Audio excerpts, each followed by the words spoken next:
Brillanti single. Kull nhar ta' erba' mit-12 ta' frar fid-9 eskwarta filgħaxija dejjem fuq One. F'opinjoni pubblikata fit-Times fil-ħarġa ta' tnejn, l-Europarlamentari Nazzjonalista David Casa kompla bil-gwerra qaddisa tiegħu u għeddet lill-Gvern Laburista tal-Prim Ministru Robert Abela b'dawk li sejjaħ konsegwenzi serji. Dan waqt li l-Gvern permezz tal-Ministru għall-Ġustizzja Jonathan Attard qed jirriforma s-sistema antikwata f'pajjiżna fejn jidħlu l-inkjesti maġisterjali li minna xebgħu jabbużaw dawk li bħal Casa jinsabu fil-fera estremista nazzjonalista.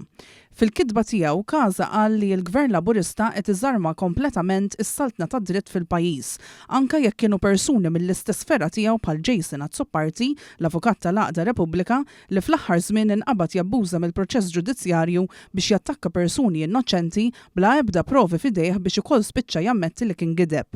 Fl-istess ħin Robert Aquilina, il-President Onorarju tar-Repubblika, attakka bla doċ lill-istituzzjonijiet bħal Kummissarju tal-Pulizija Angelo Gafà u l-Maġistrat Nadine Santlija li ordnat li justess għandu jiġi investigat dwar ħruġ illegali ta' informazzjoni minn inkjesta interna. Il-kitba ta' David Casa tnejn tkompli tirrifletti l-ipokrezija tal-estremisti fil-Partit Nazzjonalista li konvenjentement jattakkaw lil kull min ma jdoqx id-diska tagħhom, anke jekk irriduha tal-paladini tad-demokrazija. Ta' min ifakkar kif Casa lejlit l-elezzjonijiet is-sena l-oħra wiegħed gwerra qaddisa kontra l-Laburisti u l-Gvern, anke jekk dan kien elett bl-akbar maġġoranza fl-istorja 3 snin ilu.